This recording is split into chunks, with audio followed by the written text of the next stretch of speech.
యెషయా 43:18 చదవండి. మునుపటి వాటిని జ్ఞాపకము చేసి కొనకొడి. మునుపటి వాటి గురించి జ్ఞాపకము చేసి కొనకొడి. జ్ఞాపకము చేసుకోవద్దు. ఇంగ్లీష్లో అయితే do not remember the former things. ముందు జరిగిన కార్యములు, ముందు ఉన్న పరిస్థితులు, ముందు కలిగిన ఓటము, ముందు అనుభవించిన నష్టము, ముందు కలిగిన కష్టము జ్ఞాపకము చేసుకోవద్దు. Do not remember. It is not for you. నీ జీవితంలో తప్పులు చేసి అనుభవించామేమో, ఏదో పొరపాటులు చేసి నష్టపోయామేమో, అనవసరంగా మాటలు మాట్లాడి కోల్పోయామేమో, లేకపోతే ఏదో రీతిగా గతంలో బాధ, వేదన, శ్రమ ఇంతే జీవితము అని అనుకున్నారేమో. కానీ దేవుడు అంటున్నాడు, మునుపటి వాటిని జ్ఞాపకం చేసుకోవద్దు. అంటే పని ఎవరికి పెట్టారు? దేవుడు ఎవరు పెట్టాడో పని? మనకి పెట్టాడు. ఇంకో మాటలు చెప్పాలంటే దేవుడు అంటున్నాడు, అది నీ చాయిస్. నీవు జ్ఞాపకం చేసుకుంటావో చేసుకోకూడదో నీ చాయిస్. కానీ నేను నీకు చెప్పేది ఏంటంటే నువ్వు జ్ఞాపకం చేసుకోవద్దు. అంటే చేసుకోవద్దు అని చెప్పాడంటే ఇంకో మాటలు చెప్పాలంటే నువ్వు చేసుకుంటావు, అంతే కదా. పిల్లలు స్టవ్ దగ్గరికి వెళ్తారు, రే చెయ్యి పెట్టద్దరా, ఎందుకు చెప్తారు? వాడు చెయ్యి పెడతాడు. నెక్స్ట్ రే కాలుతుందిరా అంటే ఏంటి? చెయ్యి పెడతాడు, కాలుతుంది. వాడికి అర్థం కావట్లే, వాడికి తెలియట్లే. కానీ మనం చెప్తున్నాము. ఈరోజు మన జీవితంలో జ్ఞాపకం చేసుకోవాలంటే దేవుడు అంటున్నాడు, I'm giving you choice to choose life or death. జీవం మరణం అవకాశం మీది. ఏది కావాలో కోరుకోవడం భాగ్యం మీది. మీరు చింతిస్తూ ఏడుస్తూ ఈ మైండ్లో జరిగిన కీడైనవన్నీ జ్ఞాపకం చేసుకుంటూ, నష్టాలన్నీ జ్ఞాపకం చేసుకుంటూ, మీరు చేసిన తప్పులన్నీ జ్ఞాపకం చేసుకుంటూ కుమిలి కుమిలి కుమిలి కుమిలి ఏడుస్తారా? మీ ఇష్టం. లేకపోతే నిరీక్షణ ఆధారమై ఉన్న దేవుని వైపు చూసి ఆయన నోటి నుండి వచ్చే మాటను నమ్మి రాసుకుని, మన హృదయంలో రాసుకుని దాచిపెట్టి అది ఆయన జ్ఞాపకం చేసుకుని పొందుకుంటారా? మీ ఇష్టం. It is what you believe in your mind.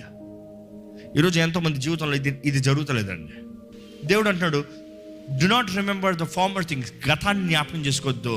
అదే సమయంలో ఏమంటున్నాడంటే, ఇంగ్లీష్ బైబిల్లో చాలా చక్కగా రాయబడి ఉంటుంది, not consider the things of old. Do not consider the things of the old. అంటే చేదైనవి జ్ఞాపకం చేసుకోవద్దు, కానీ అదే సమయంలో నేను నీ జీవితంలో చేసిన మేలైనవి కూడా అంతే అని కన్సిడర్ చేయొద్దు. ఇంకా మాటలు చెప్పాలంటే నేను నీ కొరకు చేయగలిగింది ఏంటి? మిమ్మల్ని ఒక మాట అడుగుతాను, దేవుడు మీ జీవితంలో ఏం చేస్తాడు అనుకుంటున్నారు? ఏం మాట్లాడరు. ఏమన్నా అనుకుంటాను ఇక్కడ చెప్తానికి. దేవుడు మీ జీవితంలో ఎంత సహాయం చేస్తారు అనుకుంటున్నారు?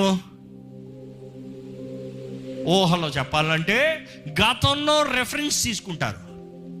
గతంలో దేవుడు నన్ను అక్కడి నుండి తప్పించాడు, ఈ పరిస్థితుల్లో తప్పించాడు, ఈ రీతిగా తప్పించాడు.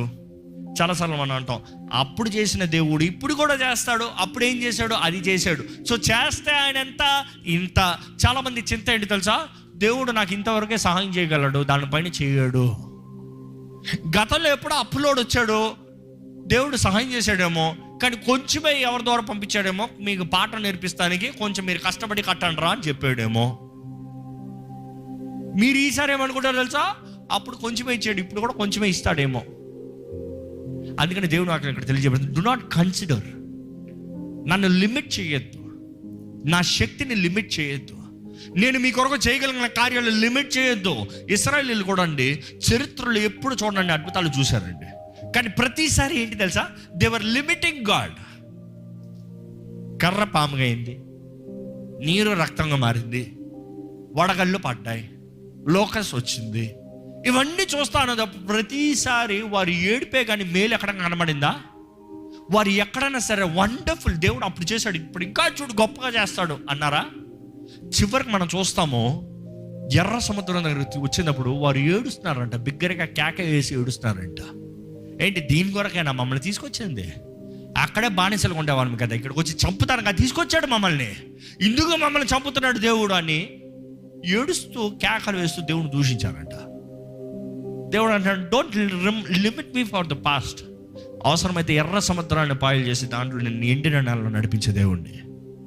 ఈరోజు మన జీవితంలో కూడా దేవుడు అంటున్నాడు, నీ మైండ్లో ఉన్న గతాన్ని, ఆ చేదైన వేరును వదులు, చేదైన కార్యాలను విడిచిపెట్టు, నీవు ఓడిపోయిన పరిస్థితులు విడిచిపెట్టు, నీవు చేయలేనన్న పరిస్థితులు విడిచిపెట్టు, నీకు ముందు సహాయం లేదన్న పరిస్థితులు విడిచిపెట్టు. అదే సమయంలో నేను నీ జీవితంలో చేయగలనేదో లిమిట్ చేయొద్దు. I can do exceedingly abundantly above more than what you can ask or seek or desire. అడిగి ఊహించి వాటి అన్నింటికంటే అత్యధికంగా చేసే దేవుడంట, అత్యధికమైన కార్యములు చేయగలిగిన దేవుడంట, సమస్తము సమకూర్చి జరిగించే దేవుడంట, ప్రతి కీడును మేలుగా మార్చగలిగిన దేవుడంట. నమ్ముతారా అండి? నమ్మేది ఎక్కడ? ఇక్కడే. నమ్మకపోతే ఆయన గురించి చెప్పినా కూడా ఇక్కడ వేస్తే. ఒక్క మాట నమ్మితే, అందుకని దేవుడు అనేక సార్లు చెవులు ఉన్నవారు వినుగాక అంటే ఏంటి? నమ్మునుగాక, నమ్మిన వాడి జీవితం బాగుపడనుగాక. ఈరోజు మన జీవితాల్లో ఎంతో వాక్యం కావాలంటే చెప్తాం, ఎన్నో వాక్యాలు వింటాం, కానీ మనసును మాత్రం దేవుని వైపు తిప్పలేదు. అందుకని ఎంతోమందికి దుఃఖం, వేదన, బాధ, శ్రమ, అవమానం, కష్టము. కానీ దేవుడు అంటున్నాడండి, గతాన్ని విడిచిపెట్టు, పాత విషయంలో ఆలోచించొద్దు, ఇదిగో నేను ఒక నూతన క్రియని చేయుచున్నాను. ఎంతమంది నమ్ముతారు దేవుడు మీ జీవితంలో నూతన క్రియ చేయగలిగిన దేవుడు? హల్లెలూయా చెప్పండి.